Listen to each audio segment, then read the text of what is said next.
大家好，我是岁月安心站的张平英。今天想和老年朋友们聊聊咱们手里几乎人人都有的一张宝贝卡——敬老卡。说起敬老卡，大家最熟悉的是啥？是不是和我一样，首先想到坐公交时那滴的一声，心里美滋滋的？对多数老年朋友来说，这张卡最大甚至唯一的用处就是免费乘公交，一年能省好几百块车钱，这确实是实实在在的福利。但是，朋友们，今天我要说个可能让您吃惊的事儿，咱们这张小卡片真正的价值远不止免费坐车。我最近专门研究了各地敬老卡政策，咨询了不少工作人员，结果真是不查不知道，原来这张卡里还藏着至少5项能实实在在帮我们省钱、改善生活质量的隐藏福利。这些福利，如果您不去主动了解，根本没人会主动告诉您。我算过一笔账，把这些隐藏福利全用上，一年下来，咱们省下的钱可能不是几百块，而是几千块，甚至上万块。遗憾的是，90%以上的老年朋友对此毫不知情，白白错过了这么好的政策红利。今天我就想借着岁月安心站，跟大伙儿掏心窝子聊聊，咱们的敬老卡到底还藏着哪些大招？怎样才能让它成为咱们晚年生活的全能福利卡？在咱们正式开始之前，如果您觉得我说的话对您有点用处，想以后多了解些这类实用的生活知识，麻烦您用手指点一下屏幕上的订阅按钮，关注岁月安心站。张平英在这儿先谢谢大伙儿的支持了。好了，咱们闲话少叙，直接进入正题。咱们先把敬老卡最基础的天使面孔看清楚，然后再一层层揭开它那些让人惊喜的隐藏宝藏。首先，咱们得明确一点，这张卡之所以叫敬老卡，它的核心就是敬老2字。政府给咱们发这张卡，初衷就是为了让咱们老年人能享受到社会发展带来的红利，能更有尊严、更便利的生活，免费坐公交，免费坐地铁，这只是最基础的一项，是咱们能看得见、摸得着的。但在这背后，其实是一整套针对老年人的优待服务体系。这张卡就是咱们享受所有这些优待的通行证和钥匙。那么，这把钥匙都能打开哪些保障之门呢？我给大家总结了5大隐藏福利，个个都跟咱们的生活紧密相关。第一个隐藏福利，可能很多朋友听都没听过，叫做失能老年人养老服务消费补贴。这名字听起来有点绕口，我给大家解释一下。如果咱们自己或者咱们的老伴儿、亲戚朋友年纪大了之后，身体机能下降了，行动不太方便了，比如洗澡、穿衣、上厕所这些日常活动需要人搭把手，也就是咱们常说的失能或者半失能状况，那这个福利就太有用了。从今年，也就是2026年1月1号开始，咱们国家在全国范围内实施了一个新政策，专门给中度以上失能的老年人发放在养老服务上的消费补贴。这个补贴怎么发呢？它不是发现金，而是通过一个叫民政通的平台，每个月往符合条件的老人的账户里发电子消费券。您拿着这个消费券可以干嘛呢？可以用来抵扣好多养老服务的费用。比如说，家里请个钟点工帮忙打扫卫生、洗个澡，这属于助洁；或者腿脚不便需要人帮忙买个菜、做顿饭，这属于助餐。再或者需要专业的康复护理人员上门给做个简单的康复训练，这叫助医。这些服务都可以用这个消费券来抵扣一部分钱，有的地方抵扣比例还挺高，能达到30%到60%。您想想，这对于一个失能老人家庭来说是多大的帮助啊！本来每个月请人照顾就要花不少钱，现在政府给咱们分担一大部分，实实在在地减轻了家里的经济负担。我听说陕西西安有一位孙奶奶，她老伴因为脑梗住进了养老机构，每个月要4500块钱。自从用上这个补贴之后，每个月能直接省下800块钱，一年下来就是小1万啊！这可不是个小数目。所以，如果咱们家里有这种情况的，一定要拿着老人的身份证、敬老卡去社区的民政窗口问一问，或者让儿女帮忙在手机上查一查民政通这个应用，看看怎么申请评估。千万别让这份救命钱白白浪费了。第二个隐藏福利是咱们大多数身体还硬朗的老朋友能用得上的，就是免费逛公园景点和低价或者免费进文体场馆。很多人以为拿着敬老卡只能坐公交，其实在很多城市，这张卡的刷卡机同样摆在公园、博物馆、图书馆、体育馆的门口。我就拿咱们重庆来说吧，根据重庆市的规定，65周岁以上的老年人不但能免费坐公交地铁，还能免费进入好多国有性质的公园、旅游景点，还有博物馆、纪念馆这些地方。您退休了，在家闲着没事干，想去咱们的园博园转转，看看花花草草，呼吸呼吸新鲜空气，拿着敬老卡，大门直接进，不用花1分钱门票。想去三峡博物馆看看历史文物，感受感受重庆的变迁，还是这张卡，刷卡就能进去。有些地方的体育场馆对老年人也是有优惠的，比如打乒乓球、游泳，凭敬老卡能享受到比市场价便宜得多的老年价。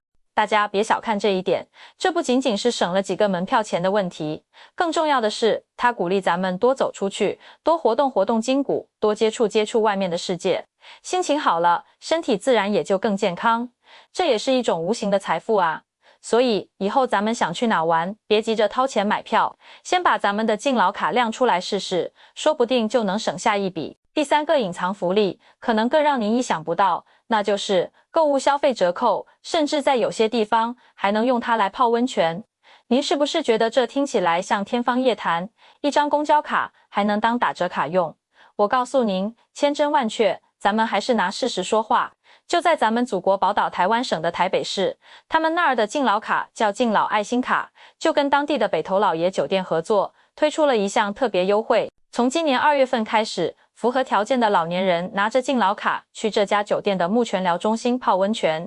每次最多可以用卡里的点数抵扣掉60块台币的费用，而且酒店还会再给出同样的优惠，等于一次能省下120块台币。您说这好不好？泡个温泉，对咱们老年人的血液循环、关节筋骨都有好处，还能享受这么大的优惠。咱们大陆这边很多地方也在积极探索类似的模式，比如有些城市敬老卡和社区周边的超市、药店，甚至是理发店合作，老年人刷卡消费就能享受专属折扣。还有一些地方把敬老卡的功能整合进了社保卡，以后拿着这张卡，不光能看病、能坐车，还能在指定的商场、餐厅消费，享受到实实在在的优惠。这就是在把敬老卡从一个单纯的交通卡变成一个全方位的生活卡。所以咱们平时要多留意社区的通知，或者问问儿女，咱们自己所在的城市有没有这样的营商联盟的优惠活动。第4个隐藏福利是关于咱们救命钱的，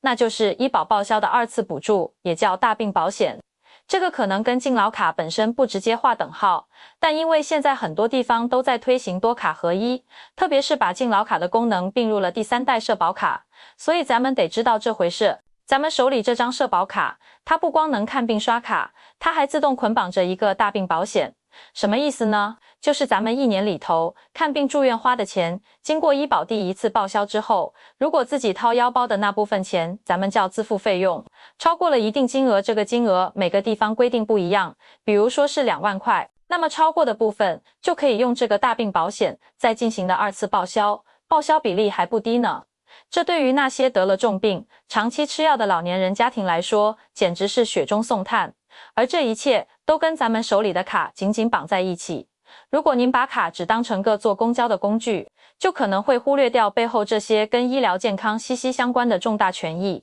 所以，咱们要明白，咱们手里的卡背后连着的是政府的一整套民生保障系统。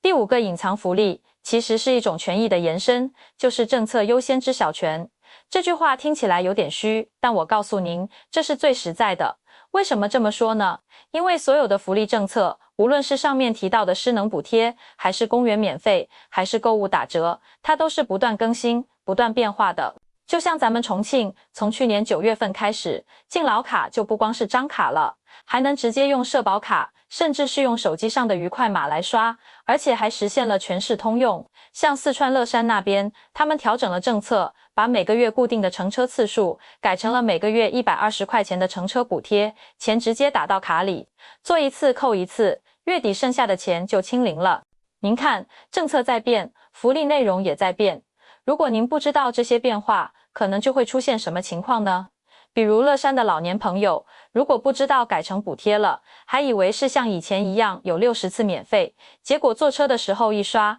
发现扣钱了，还以为卡坏了，或者心里犯嘀咕，这其实就是没跟上政策的变化。所以，拥有这张卡的优先知晓权和主动了解的意识，本身就是最大的隐藏福利，只有知道了才能用得上，只有用上了，钱才真正省下来了，好处才真正落到咱们自己头上。好了，朋友们，上面我给大家细细拆解了敬老卡背后的5大隐藏福利。听到这儿，您是不是觉得手里这张薄薄的卡片分量一下子重了许多，感觉以前真是小看它了？其实，这还只是咱们国家日益完善的老年人优待政策的冰山一角。政府对咱们老年人的关怀，正通过各种各样细致入微的方式，注入到咱们日常生活的方方面面。咱们手里的这张小卡片，就是这种关怀最直接、最集中的体现。但是，正如一枚硬币有它的2面一样，咱们在享受这些福利和便利的同时，也必须得留个心眼，警惕那些因为这张卡片而带来的潜在风险和麻烦。毕竟，好东西总是会被坏人盯上。接下来就得跟大伙儿聊聊，在享受敬老卡福利时，必须注意的3大致命风险。咱们得擦亮眼睛，守好自己的钱袋子。第一个风险，也是最常见的，就是信息泄露和被忽悠办理不明业务的风险。您有没有遇到过这样的情况？在某个超市门口或者小区楼下摆着个小桌子，说是免费给老年卡升级或者登记信息送鸡蛋、送洗衣液，然后让您把身份证、敬老卡拿出来，他们来帮您操作。这时候您可千万要警惕了，这些人10个里面有9个目的不纯，他们可能是想套取您的个人信息去卖钱，也可能是想借着升级的名义给您开通什么乱七八糟的付费业务，甚至是用您的信息去办网贷。咱们的敬老卡和身份证是咱们最重要的身份凭证，千万不能轻易交给陌生人，更不能随便告诉别人密码。任何关于卡片的业务，咱们宁可多走几步路，也要去官方的服务网点，或者让咱们信得过的儿女陪着去办。切记，贪小便宜吃大亏，那些送出去的鸡蛋，可能最后要让您付出10倍、100倍的代价。第二个风险是政策理解不到位，导致福利享受中断的风险。这个我刚才也提到过，就像四川乐山的例子，政策调整了，从免费次数变成了月度补贴。如果您不知道，还以为卡里还有次数，结果过期了，补贴就清零了，这损失的是您自己的钱。还有的地方，敬老卡是需要每年年检的，也就是要定期去激活一下，证明您还健在，还符合享受待遇的条件。如果您忘了去年检，卡可能就被暂停使用了，到时候坐不了车，买药刷不了，多耽误事儿啊。所以咱们得养成个好习惯，多留意社区宣传栏里的通知，多看看本地新闻，或者让儿女关注一下相关部门的公众号，随时掌握政策的最新动态。第3个风险是误信网络谣言，被假消息带偏的风险。现在的网络信息鱼龙混杂，有些别有用心的人，为了博取眼球、赚取流量，会编造一些关于敬老卡的耸人听闻的消息。比如最近网上就流传一个视频，说从2026年起，敬老卡功能大爆发，可以坐火车去外地，可以付医院的挂号费，可以打折坐出租车等等，说得天花乱坠。结果呢，官方很快就出来辟谣了，说这是 AI 生成的假消息，各个地方的敬老卡功能根本不一样，根本没有全国统一的这些新功能。咱们老年朋友心地善良，容易相信人，看到这种消息，可能想都不想就转发给亲戚朋友了。这一转，不但帮骗子传播了谣言，还可能误导身边的人。所以，咱们看到任何关于钱、关于福利的惊人消息，第一反应应该是求证，而不是相信和转发。可以问问儿女，也可以直接打官方的电话核实一下。不信谣，不传谣，是咱们保护自己，也是维护社会稳定的一份责任。既然这张卡这么重要，风险又这么多，那咱们到底该怎么正确的用好它，让它既安全又高效的服务咱们的晚年生活呢？别急，这就把一套玩转敬老卡的黄金法则教给大家。第一，要把它当成身份证一样保管好，尽量给卡片配个小卡套，别让它折了、弯了、消磁了。平时出门，如果不是必须，不要老把它和手机放在一起，因为手机的电磁场可能会导致卡片消磁。如果不幸丢失了，要第一时间去挂失、补办，防止被人捡去冒用。咱们重庆这边就有规定，敬老卡是实名制的，仅限本人使用，如果转借给别人，一旦被发现，是要承担责任的。第二，要主动去拓展它的功能，不要等着福利来找你，要主动去找福利。怎么做呢？最简单的办法就是去您家所在的社区服务中心，那儿的民政干部掌握着最全面的针对老年人的优惠政策，您可以直接去问，同志，我想了解一下，凭咱们这个老年卡，除了坐车，在咱们社区周边或者咱们市里，还能享受哪些具体的优惠？比如有哪些公园是免费的，哪个医院挂号有优待，有没有专门针对我们老年人的购物点或者服务点？您这一问，工作人员就会给您详细介绍，甚至会给您一些宣传单。您把这些信息拿回家，一条一条的去研究、去尝试，这就是把主动权握在了自己手里。第三，一定要用好家里的年轻资源。咱们很多老年人对智能手机玩不转，这是事实，不丢人。但是您的儿女、您的孙辈，他们能熟练操作啊。咱们可以把这张卡交给他，让他帮您研究研究。比如，您想知道自己符不符合那个失能补贴的申请条件，可以让儿女帮忙在民政通 APP 上查询一下，或者直接在网上搜一下本地的民政局官网，看看具体的申请指南。您想知道最近又有什么新的老年优惠政策，可以让儿女关注一下本地的政务公众号。您要学会借力，让年轻人成为您的信息侦察兵，一家人合力把家里的福利权益最大化，这也是家庭和谐、互敬互爱的一种体现吗？好了，朋友们，今天张平英在岁月安心站里，咱们聊了敬老卡，信息量不小。最后，我想带大家把重点在心里过一遍，以后用起卡来心里更有谱。第一，敬老卡绝不仅仅是免费公交卡，它是咱们享受国家优待政策的金钥匙。从用它坐车转变为用它享受生活，观念要转过来。第二，要想挖到宝，必须主动出击。养老服务补贴、免费公园、商家折扣，这些好处不会从天而降，得靠咱们自己去社区问，让儿女查，关注官方信息。这不仅是省钱，更是让晚年生活更有质量的大事。第三，时刻守住安全线。这张卡连着咱们的姓名、身份证号，甚至社保账户，它就是数字分身，绝不能轻易交给陌生人。别因小利把个人信息送人，来路不明的好消息一定通过官方渠道核实。咱们攒钱不易，别让坏人钻空子。